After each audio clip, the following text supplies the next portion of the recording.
स्वागत है दोस्तों हमारे इस YouTube channel Satish Chauhan Study Point में। तो दोस्तों आज की इस वीडियो में हम लोग सुमित्रा नंदन पंत की रचना चंद्रलोक में प्रथम बार के बारे में पढ़ेंगे। इसके पिछले वीडियो में हमने सुमित्रा नंदन पंत की रचना चींटी के बारे में बताया था। तो जिन लोगों ने इस वीडियो को नहीं देखा है तो वे लोग हमारे channel Satish Chauhan Study Point पर जाकर प्लेलिस्ट में उस वीडियो को देख सकते हैं। चलिए शुरुआत करते हैं चंद्रलोक में प्रथम बार। ठीक है, तो सबसे पहले चंद्रलोक में प्रथम बार मानव ने किया पदार्पण, छिन्न हुए लो देश काल के दुर्जय बाधा बंधन, दिग्विजयी मनुसूत निश्चय यह महत ऐतिहासिक क्षण, भू विरोध हो शांत निकट आए सब देश के जन। तो सबसे पहले इस पद्यांश के लिए हम लोग संदर्भ देख लेते हैं।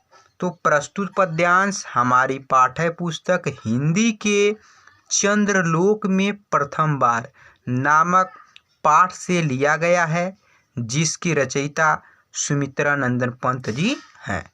तो ये रहा संदर्भ। अब प्रसंग देख लेते हैं।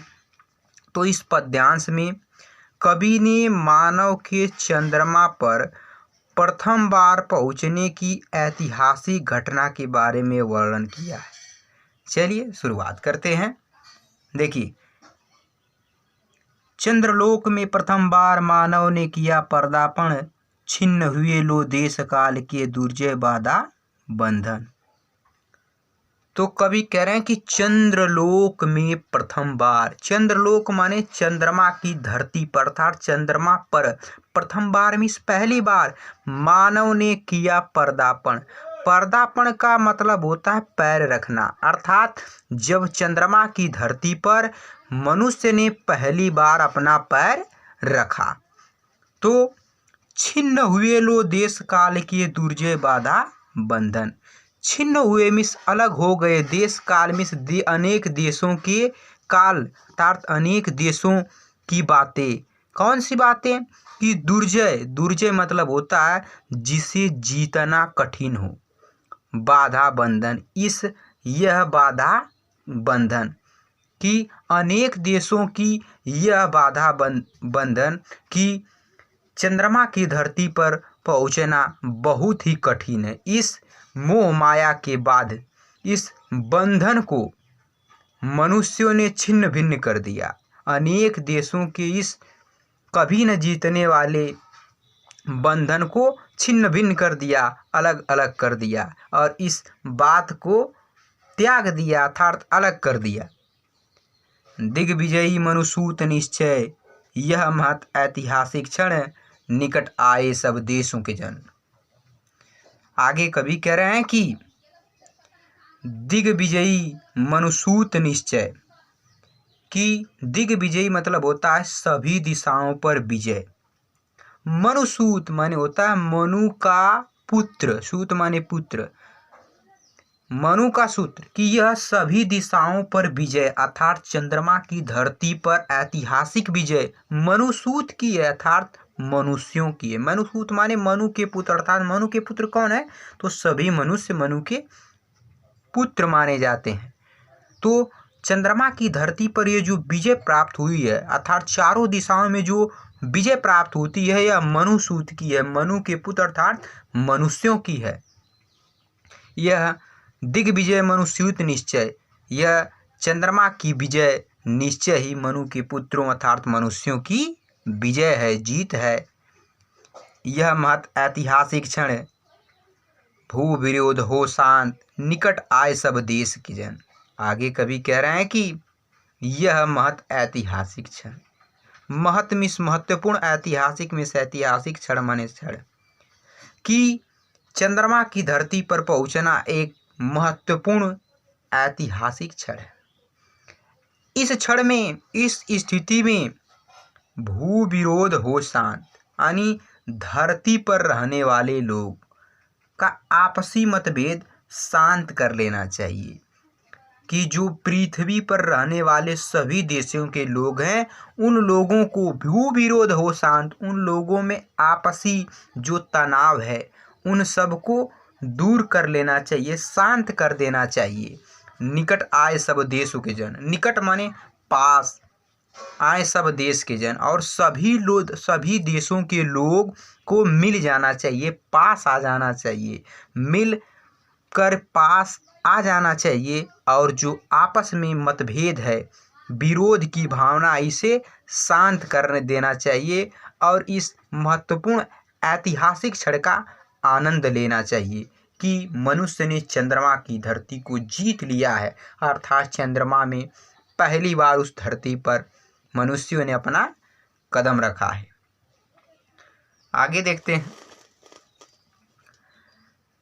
करा युग युग का पौराणिक स्वप्न हुआ मानव का संभव, शुभारंभ शुभ नए चंद्रयुग का भूकोदय गौरव।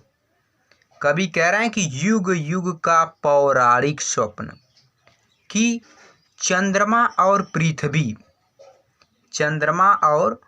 पृथ्वी का युगों युगों से घनिष्ठ संबंध रहा है, और युग युग का पौराणिक स्वप्न हुआ मानव का संभव कि जो युगों युगों का मनुष्यों का यह सपना था, पौराणिक स्वप्न था कि मनुष्य एक दिन चंद्रमा की धरती पर पहुंचेगा।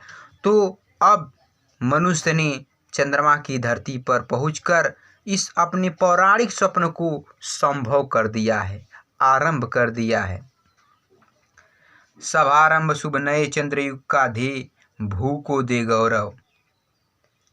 करे शुभारंभ मिस आरंभ हो गई है, शुभ मिस मंगल नए चंद्रयुग का, यानी चंद्रमा की धरती का, भू को दे गौरव, पृथ्वी को गौरवान्वित करके, भू माने पृथ्वी, कि पृथ्वी को गौरवान्वित करके मनुष्य ने इस चंद्रयुग की शुरुआत कर दी है, जिससे मनुष्य ने इस चंद्रमा पर एक अजीब अविश्वसनीय जीत की मिसाल पेश की है, जिससे हमारी धरती गौरवान्वित हो रही कि हमने एक नए चंद्रयुग का आरंभ कर दिया है, जो मनुष्यों के लिए कल्याणकारी होगा।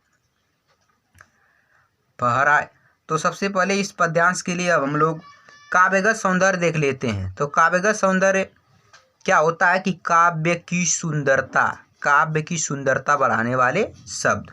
तो इसमें भाषा खड़ी बोली है, रसबीर है, छंद मुक्तक है, अलंकार अनुप्रास और पुनरुक्ति प्रकाश है, गुण ओज का प्रयोग किया गया है।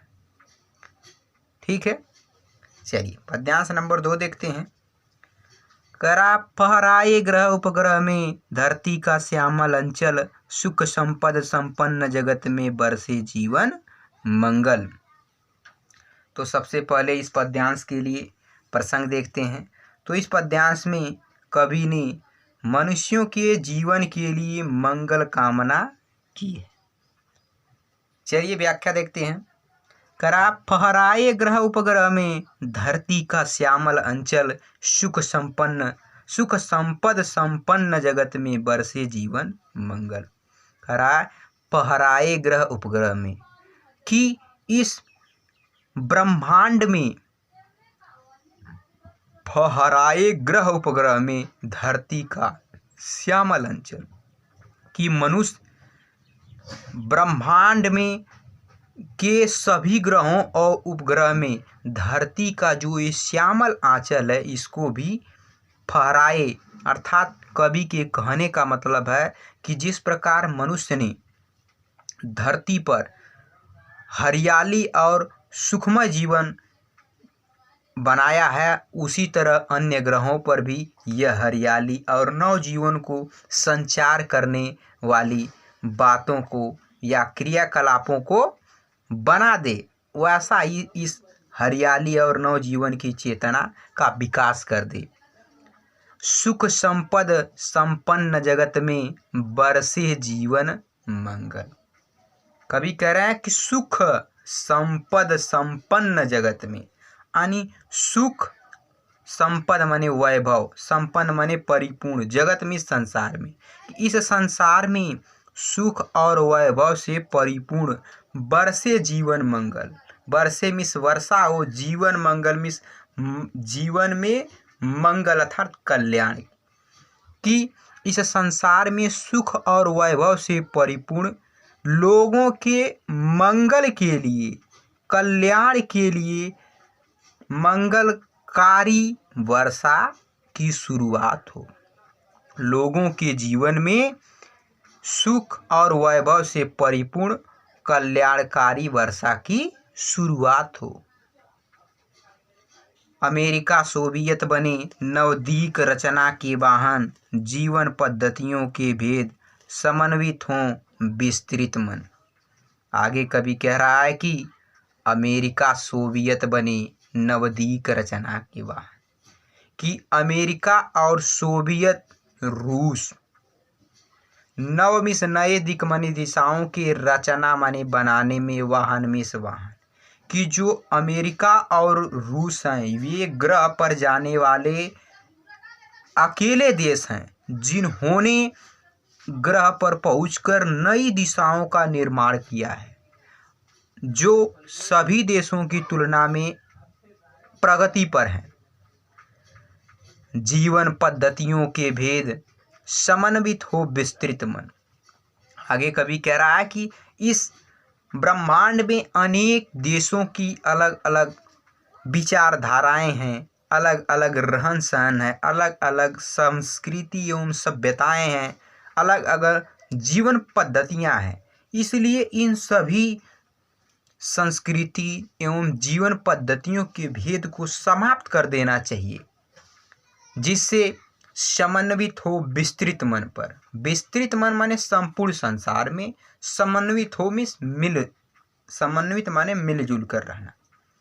तो इस संपूर्ण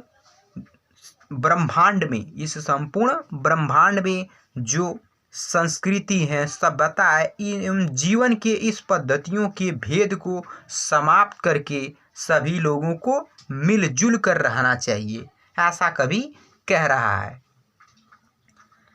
अणुयुग बने धरा जीवन हित, स्वर्ग सृजन का साधन, मानवता ही विश्व सत्य, भू राष्ट्र करे आत्म अर्पण। अब कवि कह रहा है कि अणुयुग बने धरा जीवन हित, कि जो मनुष्य परमाणु शक्ति का उपयोग करता है, कि जिस परमाणु शक्ति का प्रयोग मनुष्य करता है, अणुयुग बने धरा जीवन हित। अणुयुग माने परमाणु शक्ति का युग, यानी परमाणु शक्ति बने मिस हो, धरा मिस पृथ्वी के, जीवन मिस जीवन हित माने कल्याणकारी, कि जो परमाणु शक्ति का युग है यह पृथ्वी पर रहने वाले लोगों के लिए कल्याणकारी हो, स्वर्ग सृजन का साधन, और स्वर्ग में स्वर्ग सृजन माने निर्माण के लिए, साधन माने साधन, और स्वर्ग के निर्माण का साधन बने। जो भारत में, जो देश में परमाणु शक्ति है, यह लोगों के लिए विनाश न होकर इस पृथ्वी पर रहने वाले लोगों के लिए स्वर्ग के निर्माण का साधन बनी। मानवता ही विश्व सत्य, भू राष्ट्र करे आत्म अर्पण। अब कवि कह रहा है कि मानवता ही विश्व सत्य, कि संपूर्ण संसार में एक ही सत्य है कि मानवता ही सर्वश्रेष्ठ है। भू राष्ट्र करे आत्म अर्पण, इसलिए पृथ्वी के राष्ट्र, भू राष्ट्र माने पृथ्वी पर रहने वाले देश, सभी पृथ्वी पर रहने वाले सभी देशों को आत्मसमर्पण कर देना चाहिए, अर्थात सभी लोगों को द्वेष की भावना त्याग देना चाहिए और सभी लोगों को आपस में मिलजुल कर रहना चाहिए और किसी भी देश पर हमला नहीं करना चाहिए। परमाणु शक्ति का प्रयोग विनाश में न करके मनुष्य के हित के लिए करना चाहिए। धराचंद्र की प्रीति परस्पर, जगत प्रसिद्ध पुरातन, हृदय सिंधु में उठता स्वर्गिक ज्वार देख चंद्रानन। आगे कवि कह रहे हैं कि धराचंद्र की प्रीति परस्पर, धरा में पृथ्वी, चंद्रमा चंद्रमा की, प्रीति माने प्रेम, परस्पर में हमेशा, जगत में संसार में, प्रसिद्ध माने प्रसिद्ध, पुरातन माने पहले से ही, कि चंद्रमा और पृथ्वी का पहले से ही घनिष्ठ संबंध रहा है। धराचंद्र की पृथ्वी परस्पर, जगत प्रसिद्ध पुरातन की, तथा चंद्रमा और पृथ्वी का जो परस्पर प्रेम है वह इस संसार में बहुत पहले से ही प्रसिद्ध है, क्योंकि चंद्रमा पृथ्वी का एक अंग है। हृदय सिंधु में उठता स्वर्गिक ज्वार देख चंद्रानन। अब कवि कह रहे हैं कि इस पृथ्वी के सागर रूपी हृदय में, स्वर्ग के समान सागर रूपी हृदय में ज्वार देख चंद्रानन, कि चंद्र आनन माने चंद्रमा के मुख को देखकर ज्वार आता है। अर्थात पृथ्वी के स्वर्ग रूपी सागर में चंद्रमा के मुख को देखने से ज्वार आता है। अर्थात कवि का कहने का अर्थ यह है कि जो परमाणु शक्ति का प्रयोग है वो लोगों के परमाणु शक्ति की वास्तविक सार्थकता तब होगी जब मनुष्य इस परमाणु शक्ति का प्रयोग अब लोगों के, इस पृथ्वी पर रहने वाले लोगों की भलाई के लिए करे, तब ही यह परमाणु शक्ति इस पृथ्वी के लिए लाभदायक होगी। यही कह रहा है कि हृदय सिंधु में उठता स्वर्गिक ज्वार देख चंद्रानन, यानी इस पृथ्वी के स्वर्ग रूपी हृदय में चंद्रमा के मुख को देखने के लिए ज्वार आता है। अर्थात देश के विकास के लिए परमाणु शक्ति का प्रयोग लाभकारी होता है। तो दोस्तों, ये रहा चंद्रलोक में प्रथम बार का व्याख्या। मुझे उम्मीद है आपको यह वीडियो पसंद आई होगी। यदि वीडियो पसंद आए तो इसे लाइक, शेयर तथा कमेंट करिए, और चैनल पर नए हैं तो प्लीज़ चैनल को सब्सक्राइब कर लीजिए और बेल आइकन को प्रेस कर दीजिए ताकि आने वाले वीडियो की नोटिफिकेशन मिलती रहे। तो अगले वीडियो मिलेंगे, तब तक के लिए बाय बाय, धन्यवाद।